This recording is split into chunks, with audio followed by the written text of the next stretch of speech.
Putin favorite says he'd now fight for Ukraine and feels nothing but hatred for his home country. CNN. Russian actor Artur Smolyanov was the star of one of President Vladimir Putin's favorite films about a Soviet unit making a last-ditch stand against Afghan insurgents. Now he is classified as a foreign agent and faces criminal investigation. Smolyanov was the hero of Devyataya Rota, The Ninth Company, a Russian feature film that came out in 2005. He played the part of the last soldier standing during a battle in Afghanistan, which Soviet forces occupied for a decade. He was often described as Russia's Rambo, a nod to the US action movies starring Sylvester Stallone. Much has changed since then. Smolyanov is in exile and in a recent interview said he was prepared to fight on Ukraine's side and kill Russian soldiers. He told Novaya Gazeta last week, "I feel nothing but hatred to the people on the other, Russian, side of the front line. And if I were there on the ground, there'd be no mercy." He said a former colleague had gone to fight on the Russian side. "Would I shoot him? Without any doubt. Do I keep my options to go fight for Ukraine open? Absolutely. This is the only way for me. And if I were to go to this war, I would only fight for Ukraine." A few days later, the Russian Ministry of Justice classified the actor as a foreign agent. Alexander Bastrykin, the head of the Russia's investigative committee, also ordered that a criminal case be opened against Smolyanov. Ad feedback. Smolyanov has been highly critical of the campaign in Ukraine. He recently recorded a Soviet-era song Temnya Nok, Dark Night, with reworked lyrics.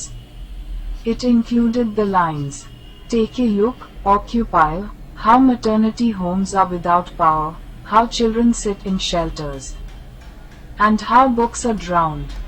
The Russian night has reached schools and hospitals.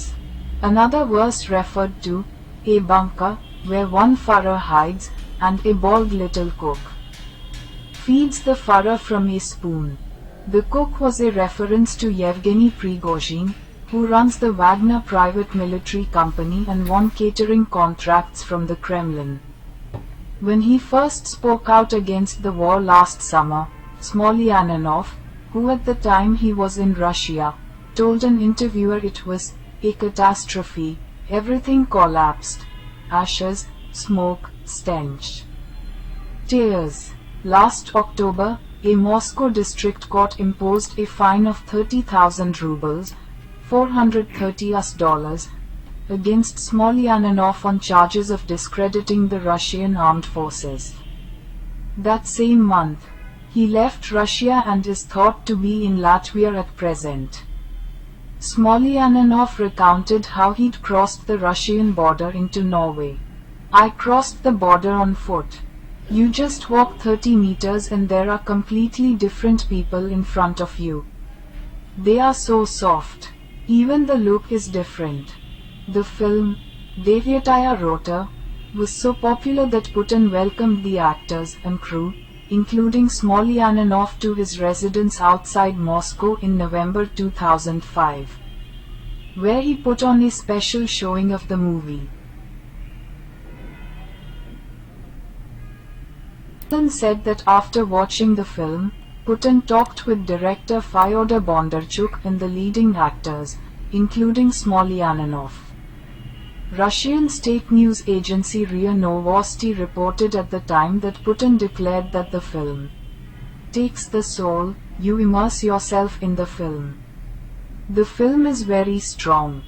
Such a real serious thing about the war and people who found themselves in extreme conditions in this war and showed themselves very worthy, Putin said at the time. The Russian Justice Ministry has added a number of others to its list of foreign agents in recent days, including music critic Artemy Troitsky and several journalists. These people were put on the register under Article 7 of Russian law on the control of the activities of persons under foreign influence, according to Russian state news agency TASS.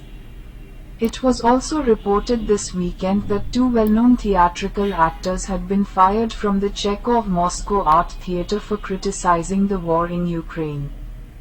Dmitry Nazarov and his wife Olga Vasilieva were dismissed by the artistic director of the theatre, Konstantin Khabensky, who accused the actors of anti-Russian sentiments.